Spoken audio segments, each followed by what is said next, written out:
Hello friends, जागरण जोश के इस daily current affairs Q&A video में आप सबका स्वागत है। मैं हूं शारदानंद। हम लोग इस वीडियो में देखते हैं कि आज के करंट अफेयर्स से क्या कुछ इंपॉर्टेंट क्वेश्चंस बन सकते हैं, साथ ही उनके क्या जवाब होंगे और उनसे जुड़े कुछ फैक्ट्स क्या रहेंगे। तो ये सारी चीजें हम आज के इस वीडियो में देखेंगे। तो दोस्तों, आज का पहला सवाल है, अंतरिक्ष पर सबसे ज्यादा समय बिताने वाली पहली महिला का नाम बताएं। और सही जवाब है ऑप्शन बी, क्रिस्टीना कोच। देखिए, क्रिस्टीना कोच जो है वो अभी आने वाले समय में, क्योंकि अभी इनका ऑलरेडी ये ISS पे है, इंटरनेशनल स्पेस स्टेशन पे हैं, और अभी हाल ही में नासा ने इनका वहाँ पे रुकने का समय जो है बढ़ा दिया है, जो अगले साल फरवरी 2020 तक होगा। और जैसे ही वो फरवरी 2020 तक वहाँ रुकेंगी, वो सबसे ज़्यादा समय बिताने वाली जो है अंतरिक्ष में महिला हो जाएगी। वह 328 दिन अंतरिक्ष में बिताएंगी और यह किसी महिला द्वारा अंतरिक्ष में बिताया गया सबसे लंबा समय होगा। क्रिस्टीना कोच को इस साल 14 मार्च को अंतर्राष्ट्रीय अंतरिक्ष स्टेशन ISS भेजा गया था, और अब जो नया उनके जो शेड्यूल में जो नया चेंज किया गया है, उस हिसाब से वो फरवरी 2020 तक वहाँ पे रहेंगे। आपको बता दें कि इससे पहले 2016-17 में अंतरिक्ष यात्री पैगी व्हिटसन ने 288 दिन अंतरिक्ष स्टेशन में बिताने का रिकॉर्ड बनाया था। और पुरुषों में बात करें तो स्कॉट कैली हैं, जिन्होंने 340 दिन बताया था, और ये इन्होंने 2015-16 में ये इतने दिन इन्होंने वहाँ पे बिताए थे। और अब जाके जैसे इनका ये कार्यक्रम पूरा होगा, तो ये अंतरिक्ष में सबसे ज़्यादा समय बिताने वाली जो है पहली महिला बन जाएंगी, क्रिस्टीना कोच। और अब आज का अगला सवाल, हाल ही में एलेक्जेंड्रीन पैराकेट्स चर्चा में रहा है, यह किस प्रजाति का है? सही जवाब ऑप्शन सी, तोता, पैरट। देखिए ये चर्चा में क्यों रहा है, सबसे पहला सवाल तो ये है, चर्चा में इसीलिए रहा क्योंकि राजस्थान के झालावाड़ जिला प्रशासन ने 2019 के लोकसभा चुनावों के लिए एलेक्जेंड्रीन पैराकेट्स को मतदाता जागरूकता कार्यक्रम का शुभंकर बनाया। तो ये जो तोता है और ये इस प्रजाति का एलेक्जेंड्रीन पैराकेट्स का, उन्हें जागरूकता, जो वोटर अभी चूंकि इलेक्शन चल रहे हैं तो मतदाता जागरूकता अभियान का शुभंकर है वो, ये तोते की एक प्रजाति है जो मानव भाषाओं की हूबहू नकल कर सकता है। मानव भाषाओं की हूबहू नकल उतारने के कारण इनकी मांग उच्च रहती है एवं इनका अवैध व्यापार भी होता रहा है। अभी आपने कुछ दिन पहले भी न्यूज़ में पढ़ा होगा कि राजस्थान बॉर्डर के आसपास जो है कुछ लोगों को पकड़ा गया था इनके अवैध व्यापार के कारण। तो इसीलिए ये इनको जो international union for conservation of nation है, उन्होंने इसे रेड लिस्ट में नियर थ्रेटेंड की कैटेगरी में इसे शामिल किया है, क्योंकि इनका इस तरह से इतना अवैध व्यापार होता है। सिर्फ इनके इस जो एक प्रॉपर्टी है जो कि मानव भाषाओं की हूबहू नकल कर सकती है ये तोता।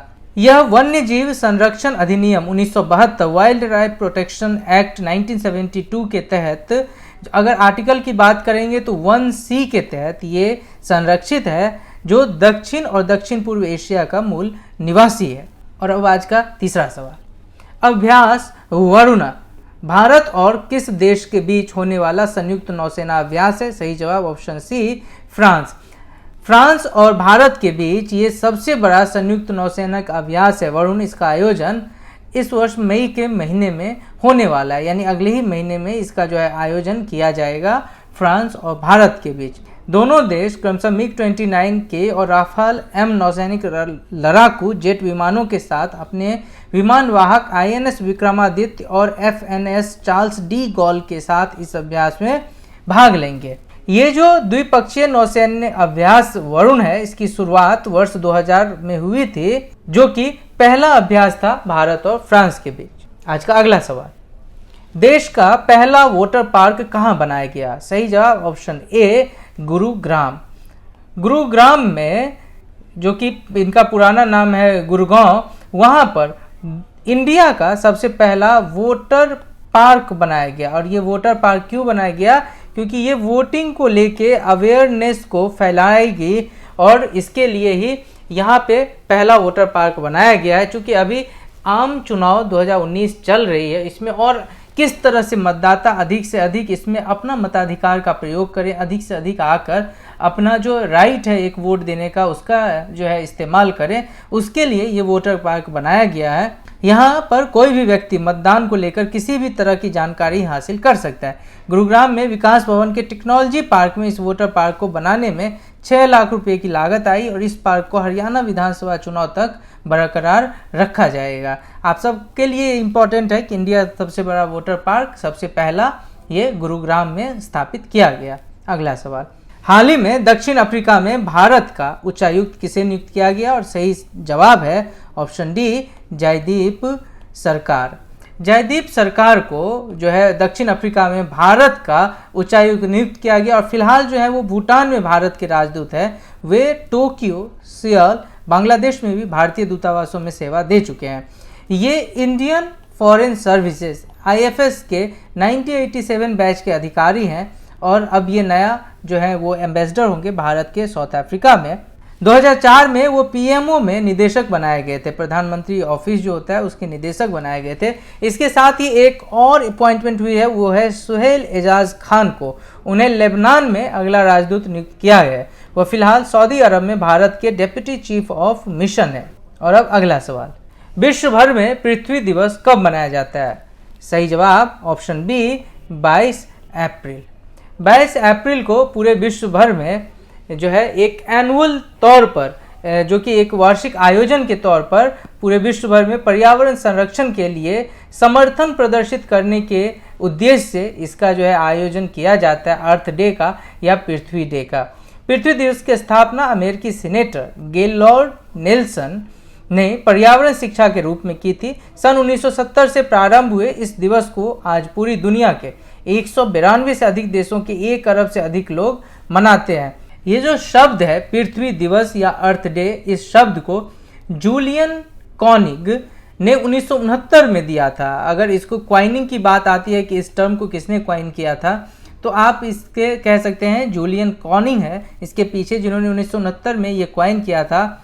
और इस नए आंदोलन को मनाने के लिए 22 अप्रैल का दिन चुना गया क्योंकि इसी दिन कैनिक का जन्मदिन भी होता है। तो उन्होंने बोला था कि birthday earth day, it sounds so similar, इसीलिए इसी दिन से इसकी शुरुआत की जाए। और तब से लेके जो 1970 से जो प्रारंभ हुई है, लगातार हर साल विश्व भर में 22 अप्रैल को अर्थ डे मनाया जाता है। और अब आज का अगला सवाल, हाल ही में किस मैसेंजर ने अपनी सेवा को 31 मई 2019 को समाप्त करने की घोषणा की? सही जवाब है ऑप्शन बी, BBM। क्या है BBM? ये है ब्लैकबेरी मैसेंजर। ब्लैकबेरी मैसेंजर ने अभी इस बात की घोषणा की कि वो 31 मई को जो है शट डाउन कर देगा, अपनी सेवाओं को खत्म कर देगा, ये BBM मैसेंजर वाला। लेकिन BBM का एक अलग भी है, इंटरप्राइजेज, BBME जो है वो चलता रहेगा, इंटरप्राइजेज वाला, और इस पे जो भी इंडिविजुअल उनके लिए सेवाएं होंगी। लेकिन ये जो ब्लैकबेरी मैसेंजर था उसे 31 मई को बंद कर देगा। और ये घोषणा जो है, जो इसको मैनेज करती है कंपनी M-Tech, उसने घोषणा की। ये ऐसा क्यों हुआ कि इसे बंद करना पड़ा?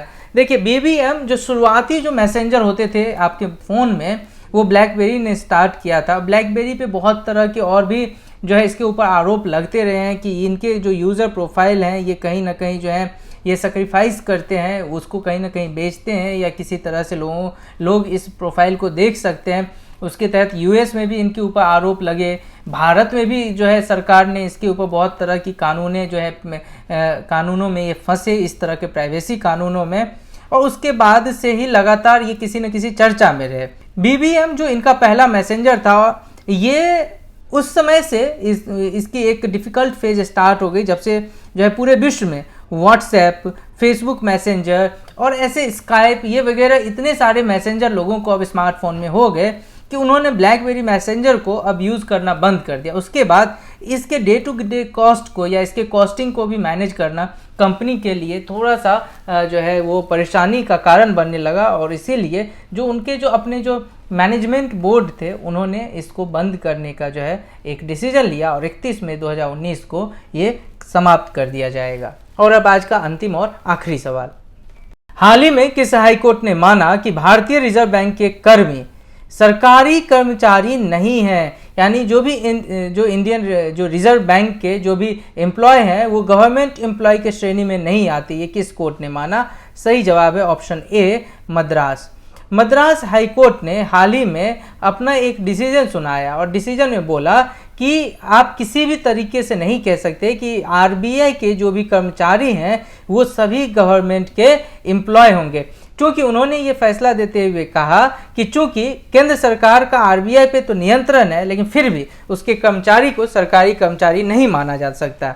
कोर्ट ने यह भी माना कि आरबीआई की स्थापना संविधान के अनुच्छेद 12 के तहत तो की गई, लेकिन यह नहीं कहा जाएगा कि यह गवर्नमेंट एम्प्लॉय है। अब आप कहेंगे अनुच्छेद 12 का यहाँ पे क्या है? देखिए, जब अगर कोई भी चीज़ें आर्टिकल 12 के अनुरूप उसको एस्टैब्लिश किया जाता है तो इसका मतलब यहाँ पे किया गया है कि उसको एज ए स्टेट माना गया, एज ए स्टेट बॉडी, यानी वो गवर्नमेंट का पार्ट माना गया।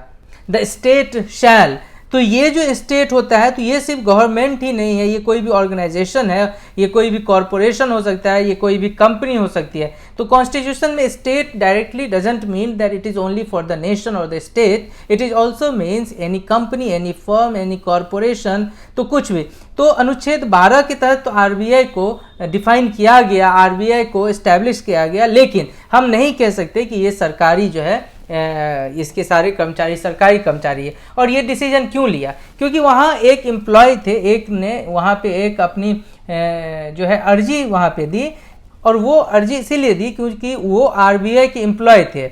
उन्होंने जब अपना तमिलनाडु पीसीएस का एग्जाम फॉर्म भरा तो वहाँ पे एक कॉलम आया कि आर यू गवर्नमेंट एम्प्लॉय, तो उन्होंने लिखा नो।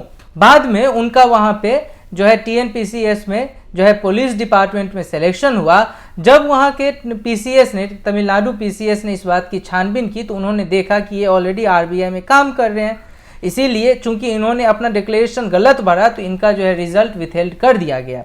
फिर इन्होंने वहाँ हाई कोर्ट में अपना जो है अर्जी दाखिल की और बताया, और वहाँ पे बोला कि चूंकि मैं नहीं मानता कि ये सरकारी कर्मचारी हूँ मैं, क्योंकि मैं आरबीआई में काम करता हूँ, और इसी को सही ठहराते हुए मद्रास हाई कोर्ट ने भी जवाब दिया कि सही बात है कि आरबीआई के एम्प्लॉय जो है सरकारी एम्प्लॉय नहीं कहा जा सकता। और उन्होंने टीएनपीसीएस, तमिलनाडु पीसीएस को ये निर्देश दिया कि आप इस पर्सन एक्स का या जल्द से जल्द आप रिजल्ट दे दें और इन्हें जो पोजीशन मिला है वो इन्हें दे दें। तो दोस्तों, ये था आज का सेगमेंट। बढ़ेंगे अगले सेगमेंट पे, जहाँ पे मैंने आपसे एक सवाल पूछा था उसका जवाब बताएंगे और आपके लिए एक नया सवाल भी छोड़ेंगे। तो मैंने आपसे पूछा था सिविल सेवा दिवस प्रत्येक वर्ष भारत में कब मनाया जाता है, और सही जवाब था ऑप्शन बी 21 अप्रैल।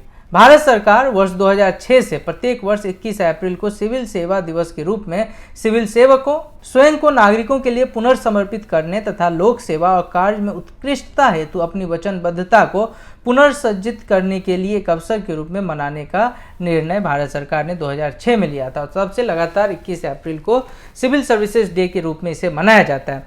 पहला समारोह 21 अप्रैल 2006 को विज्ञान भवन में आयोजित किया गया था। और अब एक सवाल आपके लिए, जिसका जवाब आपको हमें कमेंट बॉक्स में लिख के देना है। टाइम पत्रिका द्वारा हाल ही में जारी की गई 100 प्रतिभाशाली लोगों की सूची में किस भारतीय उद्योगपति का नाम शामिल है? आपका जवाब आप हमें कमेंट बॉक्स में भेजिए। आपके जो भी फीडबैक है हमारे साथ ज़रूर शेयर करें। वीडियो अच्छा लगा तो इसे आप लोग लाइक करें, शेयर करें और अधिक से अधिक आप लोग कमेंट करें। अब तक अगर सब्सक्राइब नहीं किया है तो इससे चैनल को आप लोग सब्सक्राइब करें, दोस्तों में बताएं, और करंट अफेयर्स के और भी चीज़ों को आप मोबाइल फ़ोन पे तुरंत देख सकते हैं। इसके लिए आप हमारे जागरण जोश का करंट अफेयर्स ऐप आप डाउनलोड कर सकते हैं और देखते रहें जागरणजोश.com।